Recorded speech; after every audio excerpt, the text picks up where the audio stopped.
दोस्तों, भारत की स्थिति और उस पे अगर बात की जाए तो आज भारत में महंगाई की स्थितियां बड़ी अलग तरह से आ चुकी हैं। महंगाई का दौर चल रहा है। सब्जी से लेके तमाम चीज़ें, आपकी बिजली भी महंगी हो गई है, गैस, पेट्रोल, डीजल। बहरहाल, इस महंगाई के पीछे का कारण क्या हो सकता है, इस पर विचार करने की भी ज़रूरत है। एक देश है अमेरिका, जो कि अपनी बाजार की शक्तियों के साथ और अपने डॉलर की शक्ति को लेके एक ऊर्जा भंडार पर कब्जा करने की चाहत रखता है। और उसने ईरान इजराइल के बीच में जो एक छद्म युद्ध चल रहा है, जिसको आप महायुद्ध कह कह के दिखाया जाता है, लेकिन ये एक पूरी महत्वाकांक्षा है अमेरिका की, और उसका असर आज भारत पर भी हो रहा है। गैस महंगी हो गई है, खासकर कमर्शियल सिलेंडर जो है आपका, वो बहुत महंगा हो गया। हमारे साथ हैं मनु शरद तिवारी, जो कि कांग्रेस के नेता भी हैं और युवा होटल व्यवसायी भी हैं। मनु भाई, हम आपका स्वागत करते हैं। और सबसे बड़ी चीज ये है कि जिस तरीके से आज संकट आया है जी। संकट कहें या एक चीज कहें कि कहीं ना कहीं हमारी सरकार ने इस मुद्दे को गंभीरता से नहीं लिया, उसका नतीजा है कि आज होटल व्यवसाय पर असर पड़ने लगा जी। भाई साहब, जो आपने शुरुआत में बोला कि एक आर्थिक शक्ति ने हम पे ये हमला किया, लेकिन आर्थिक शक्ति को सांस्कृतिक शक्ति बहुत आराम से हरा लेती। आज हमारे ईरान के साथ, पर्शिया के साथ 5000 साल पुराने संबंध थे, 1400 साल पहले से देखते आए।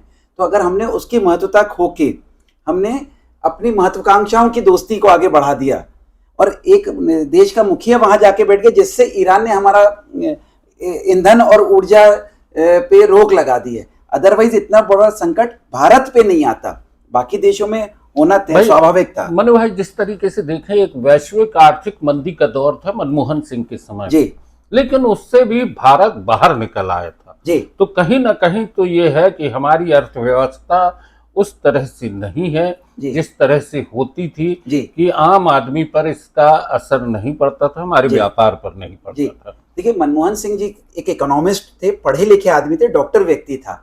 उसने हमेशा से उनकी नीतियों ने आम आदमी की कमर ना टूटे वो नीतियां अपनाई थी। देश को कैसे संभालना है, माफी चाहेंगे बोलने में, इसकी ये बात नहीं है, लेकिन पिछले 11-12 सालों में आपको अब तो खुल के दिखने लगा कि कैसे पूरी तरह से नीतियां फेल हुई हैं। सबसे पहले महंगाई अगर हमको समझ में आनी चाहिए, हमें धीरे धीरे इसके करंट के झटके लगे। नोटबंदी से, जीएसटी की मार से, जीएसटी जबकि बहुत बड़ा बेनिफिट होना था व्यापार के लिए, लेकिन इसने महंगाई बढ़ाने में काम किया। इसने चुनिंदा उद्योगपतियों के लिए अपने को काम किया। मैं एसी का भी व्यापार करता हूं, मेरे को कोई अतिशयोक्ति नहीं है बोलने में। सरकार ने 22 सितंबर को एसी को 28% से 18% की दर पे लेके आए जीएसटी में। कंपनियों ने बड़ी चालाकी से 10% पहले रेट बढ़ा लिए, जो डिफरेंस आया उपभोक्ता पे दिसंबर तक वो जा चुका था, और बाकी रही सही कसर इनने डॉलर के बहाने अभी 10% रेट बढ़ा के, जैसी गर्मियां आई हैं हर कंपनी ने अपने 10 से 15% रेट बढ़ा दिए डॉलर की, ईरान वॉर की बात करते हुए। आप देखिए, लगातार हमारा रुपया गिर रहा है, डॉलर मजबूत हो रहा है। हमारे ही प्रधानमंत्री का कहना था कि जिस देश का रुपया गिरता है उस देश की शक्ति कम हो जाती है, वो देश कमजोर हो जाता है। बहरहाल, चुनावी बातें हैं, चुनावी मुद्दे हैं, आप सत्ता में हैं। जब आप मंच पर थे तब आपने क्या कहा, और आज जब जमीन पर हैं तो आम आदमी क्या भोग रहा है, इस पर विचार करने की जरूरत है। राजनीतिक मुद्दों से हटके हम बात करें तो आज होटल व्यवसाय की स्थिति क्या है? होटल व्यवसाय पिछले 25 दिनों से चरमराता चला गया है। आज ही हमने 10-10 किलोवाट के 3 इंडक्शन प्लेट्स और खरीदी हैं। बिजली का बिल अनाप शनाप आना चालू हो गया है। जो कारीगर है वो इंडक्शन प्लेट का अनुभव ही नहीं है खाना बनाने का, और बड़ी पार्टी में तो भयानक नुकसान हो रहा है। छोटे छोटे खाने बस बन पा रहे हैं। गैस की बार बार बोला जा रहा है कमर्शियल सिलेंडर 300 रुपए महंगा कर दिया है, लेकिन उसकी उपलब्धता कहाँ है? किस होटल वाले को आप दे रहे हैं? एक का भी नाम बता दें तो हम आपको 100 सलाम करें आपके माध्यम से। इंडस्ट्रीज को सप्लाई नहीं हो रही है। पिछली बार जब अपना इंटरव्यू हुआ था, डिफेंस क्लस्टर की ऐसी तैसी करके रख दी गई, डिफेंस की सप्लाईज बंद है। वो मैं आज जबलपुर में जो भी इंडस्ट्रीज की स्थितियां हैं उसमें डिफेंस का भी एक बड़ा योगदान है। जबलपुर में बहुत सारी ऐसी इंडस्ट्री हैं जो कि सुरक्षा संस्थानों को सप्लाई होने वाले उपकरण बनाते हैं, तो उनकी भी स्थिति, वहां पे काम करने वालों की स्थिति भी कहीं ना कहीं कमजोर हो गई। तो ये कड़ी दर कड़ी हर व्यक्ति जुड़ा है और इस महंगाई की मार से कोई भी अछूता नहीं रह जाएगा। डीजल महंगा करने जा रहे हैं। शहर में पेट्रोल की उपलब्धता अभी दिख रही है। 31 तारीख की रात से हाईवे के सारे पेट्रोल पंप पे डीजल की किल्लत लगातार है। खुल के कोई नहीं बोल रहा है।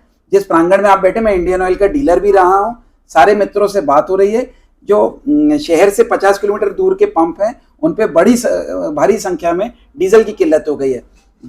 ऑटो के भाड़े बढ़ गए हैं। हर चीज एक दूसरे से रिलेटेड है। ट्रांसपोर्टेशन महंगा हो गया है, सब्जियां महंगी हो गई हैं, किराना महंगा हो गया है, तेल और तमाम तरह की। और आम आदमी के सामने जो स्थितियां हैं उनको देख के लग रहा है कि वो एक युद्ध का जो छद्म आवरण है उसके बीच में कहीं ना कहीं सशंकित है। बिल्कुल यही बात आ रही है। आज ही सुबह की बात है, मदन महल पे 3 गैस एजेंसियां हैं, नाम लेना नहीं चाहूंगा। सुबह 4:30 बजे से ऑफिस का स्टाफ लाइन में लगा था उसके घर की गैस लेनी। 4:30 बजे अपनी बिटिया को लाइन में लगाना किसको बोलते हैं? तब जाके उसका 5वां नंबर लगा था और गैस उसको 8:30-9 बजे मिल पाई। मतलब इतनी विपरीत स्थिति में चले गए। 5-5, 6-6 घंटा आदमी खड़ा है गैस की लाइन में और उसको शाम को बोल दिया जाता है कल आइएगा, कल नंबर लगेगा आपका। तो ये तो बहुत विसंगतियां पैदा कर दी गई हैं। आम आदमी बहुत विचलित है। हम तो इंडक्शन से चला लेंगे, घर का खाना बन रहा है, हम बड़ा आदमी किसी ना किसी तरह कोई ना कोई रास्ता निकालेगा।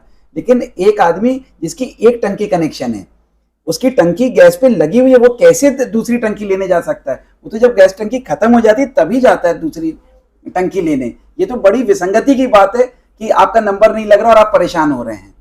दोस्तों, ये एक संकट की जो स्थितियां सामने आ रही हैं, इसमें सरकार भले ही आपसे कह रही है कि हमारे पास पर्याप्त भंडार हैं, सब कुछ, आप चिंता न करें, आप किसी भी तरह के अफवाहों से दूर रहें, लेकिन व्यवस्था जो है, आज की बात है, जिस तरीके से हम लगातार आपसे इन मुद्दों पे बात कर रहे हैं, जिला प्रशासन के पास ऐसा कोई रिकॉर्ड नहीं है कि गैस का कितना स्टॉक है, कमर्शियल गैस सिलेंडर कितने हैं उसके पास, किस तरह से आपूर्ति होगी।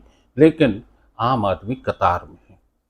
होटल व्यवसाय चरमरा रहा है। जिस तरीके से मनु भाई ने कहा है, आगे स्थितियां आपको क्या लगता है कि नियंत्रित हो पाएंगी?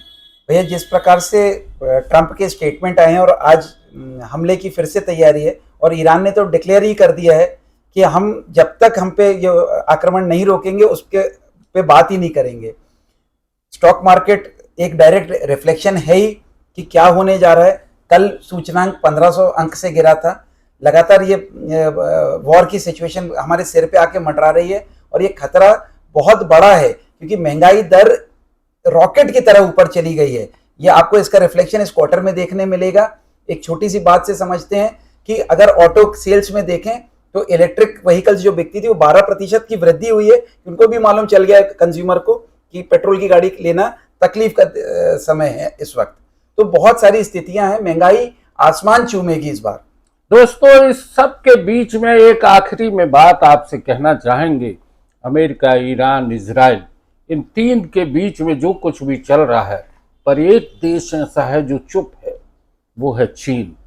आपको समझना होगा उसकी चुप्पी को, वरना आप एक बार फिर बहुत बड़े संकट के दौर में जाने की स्थिति में होंगे, क्योंकि ये पूरी लड़ाई बाजार की है, बाजार पे कब्जा करने की है और इसमें हर कोई अपने तरीके से आंखें लगाए बैठा है।